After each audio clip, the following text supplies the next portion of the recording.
khẩu dùng một cỡ ná sư phụ thay tiền tin cho nó từ thay cái này tin cho đi tôi thay cái này nó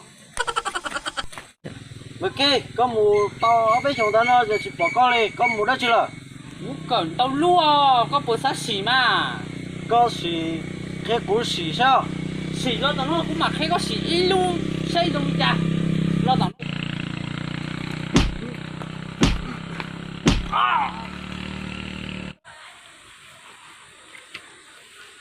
ôi bờ nắc à cú tôi tao cỡ luôn sư phụ cho chị tao khe nên chỉ có tên cho cú xa ra mà nè nhưng mua cái cha chị không chị chạy đi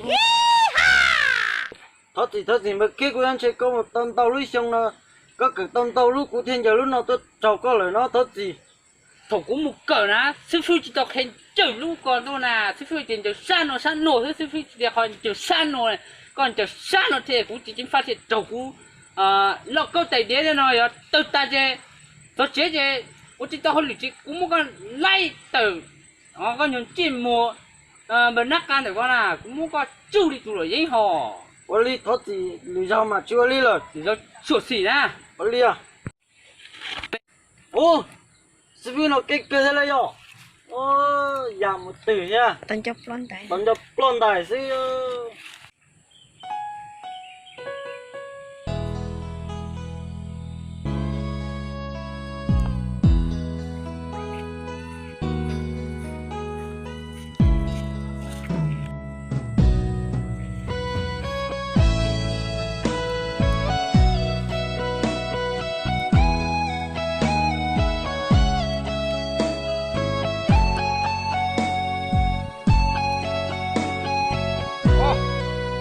mua gì à? cô nhớ mua xí tao nó cho nè mua gì đó nè? thằng cao xí à À, em bà có lúc béo cha cũng bây giờ sao tiền à? Cái con đi.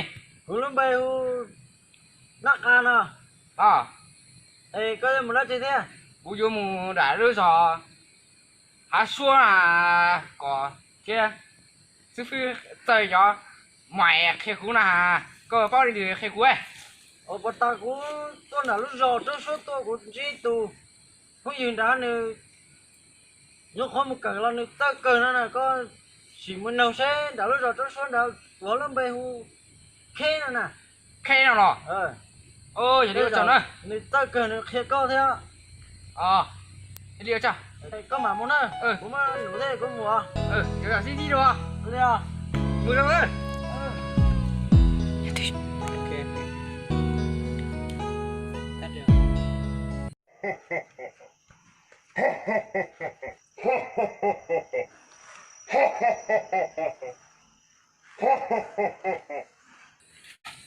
Coi ở đây rồi đâu? Tao đào cuốn rồi coi, thả lưu. Mùi tu, coi dù tôi mù đá chư. Cú, chúng muốn rồi, đã lưu sao? Trông, xưa, đi tù. Sư phụ, sao, cho mày, thế cú nó hà. Coi, bây giờ tù, sư khê. Ủa, nhá thì, sư xưa nè. Giờ coi, mua, hồi lưỡi là gì, yếu nụ.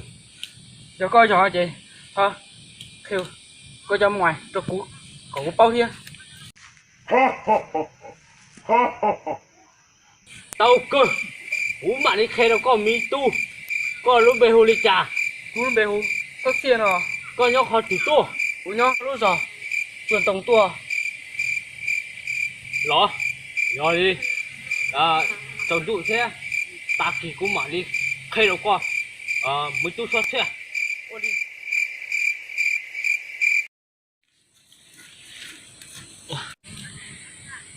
chỉ rõ hơi yêu rồi lúc thế nó ta sao để sao anh thấy ô thế lúc này gì mà ô nó làm một cỡ tàu lúc ngoài thì thấy được tôi khi nó thế lúc đi sư phụ ba ô đó ô đi đi đó đường đây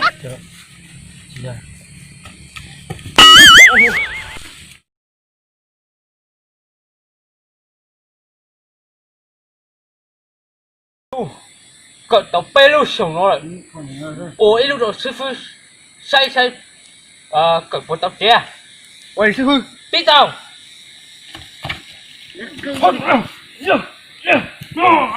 là sao tao rồi nó đi nó sư Sư phụ.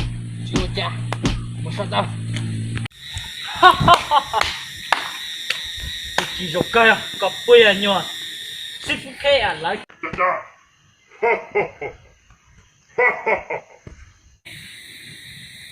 nhiều nó sư chỉ tao nên cú xóa cho sai trong khe xóa không được sai đã tạm mi tu